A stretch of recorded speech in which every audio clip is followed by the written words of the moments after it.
Okay, for setting up a game of WarBonds, take the battle map and the initiative table and set them up in a similar fashion to what you see here, such that all players have equal access to those two core pieces. The dueling table can be set aside for use when it becomes applicable. Next step is we're going to build out the battle map, which requires that we first determine the number of players that are going to be playing through the game.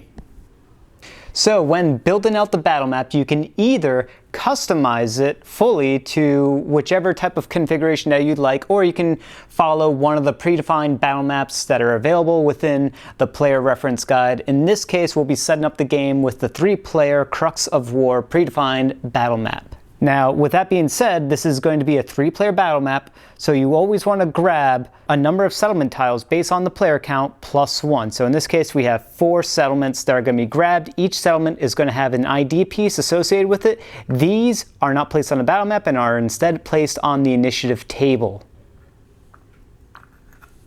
There are 8 different terrain types to customize the battle map with. There are going to be mountains, rivers, swamps, snowlands, forests, deserts, plains terrain, which is also the default terrain type. So if there isn't a unique tile of the aforementioned types, then it is considered a plains terrain. An empty space will be a plains terrain, or it will be a plains enhanced with roads. I'll go over roads shortly.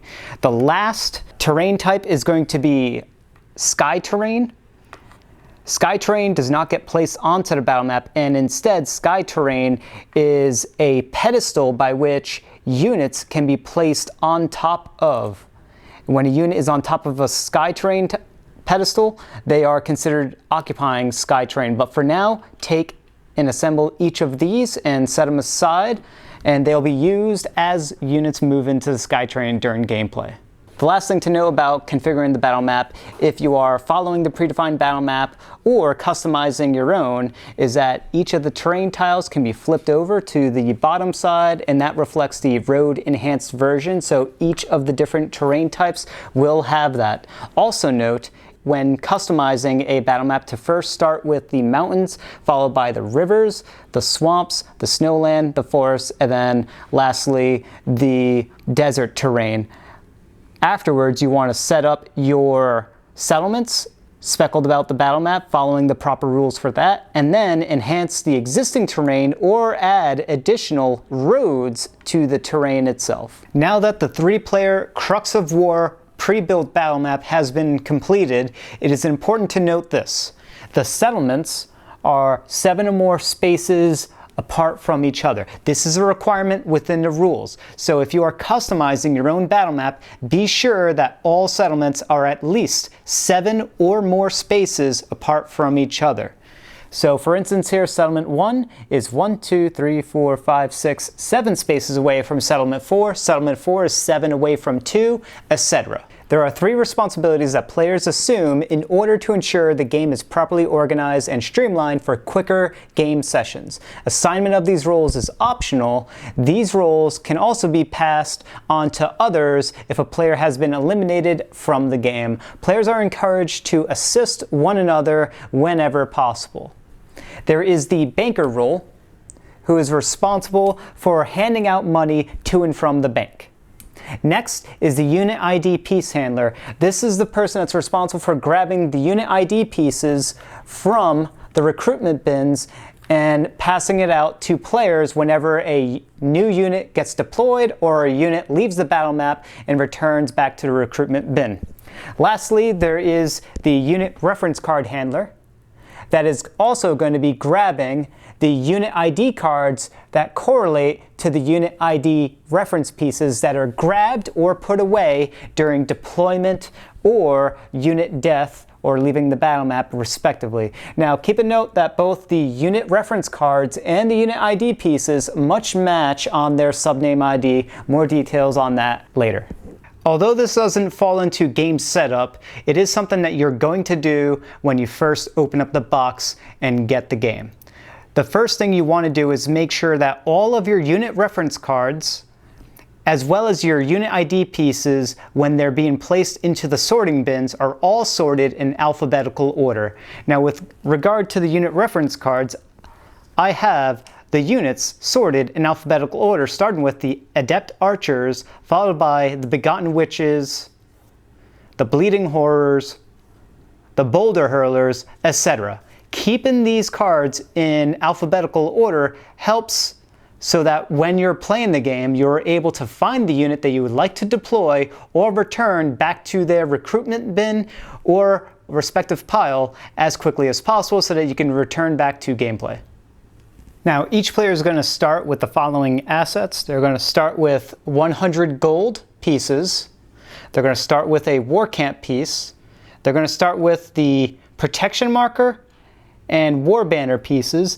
These are double-sided, so the war banner is on one side and a protection marker is on the other. They should have enough pieces to accommodate for the amount of settlements that are available on the battle map. They're also going to have army color tokens, so this allows a player to identify their army versus other people's army via the coloring that's associated with it. There's other identifiers, so you don't have to rely on these, and using these army color tokens is completely optional. You don't need them in order to play the game.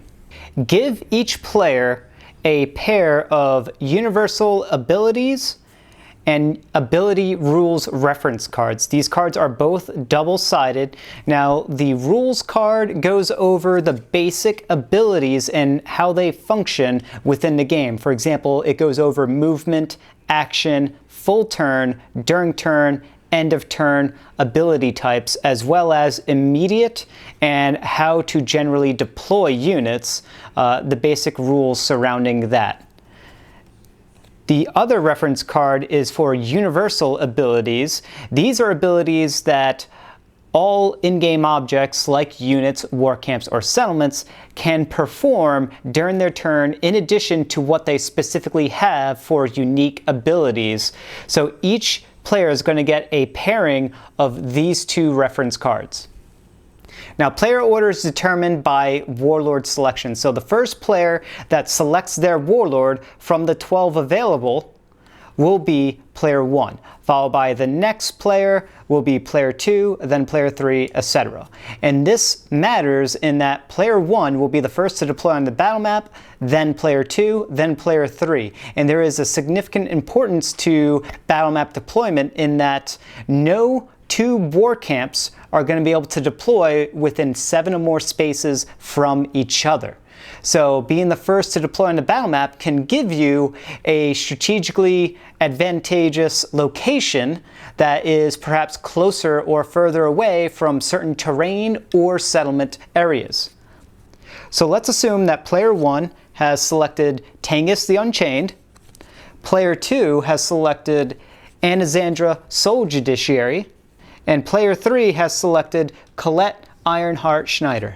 Now that Warlord Selection is complete, each player is going to be able to deploy onto the battle map, as said before, starting with player 1, then player 2, and player 3. But before you do so, be sure to grab each of the unique unit ID pieces that are associated with each of these warlords. The rest of the warlords are no longer going to be used for the remainder of the game and can be returned back to their respective pile or card box. Each unit in the game is going to have 2 unique ID pieces associated with them. One piece will have a blue eyeball in the bottom left, while the other piece will have the unit's movement type listed, followed by the number of spaces that that unit can move. The one with the movement type will be placed onto the battle map, while the piece with the blue eyeball, also known as initiative, will be placed on the initiative table. Now that all players have selected their warlord, next they must select their starting location anywhere in the battle map, with the caveat that they must have their war camp starting location must be 2 or more spaces away from any settlement that's on the battle map. So, for example, a player's war camp cannot start on top of or 1 space away from a settlement. It must be at least 2 spaces away from another settlement. Once the war camp is down in encampment form, not the caravan form, which is the opposite side, the war camp will start in encampment form. After its placement has been selected by player 1, they then place their warlord's battle map ID piece facing up. on top of their war camp. The last thing they do is take their warlord's initiative ID piece and place it on the initiative table at their corresponding initiative ID number. After player 1 has selected their starting location on the battle map, it then proceeds to player 2. Player 2 must abide by the same rules on selecting their starting location. In addition, they must abide by one additional rule, and this applies to all subsequent players, player 3, player 4, etc. So, that new rule is that you cannot start your war camp within 6 spaces of another war camp. Or to phrase that differently, you must be 7 or more spaces away from another player's war camp. So, player 2 must be both 2 spaces away from a settlement and 7 or more spaces away from another player's war camp. So, for example, player 2 can select a space 1, 2, 3, 4, 5, 6, 7 spaces away from player 1's war camp and is still 1, 2 spaces away from settlement 3. So this is a valid starting location for player 2's war camp, and they proceed to put their warlord on top, as well as putting their warlord's initiative ID piece on the initiative table at their initiative score value.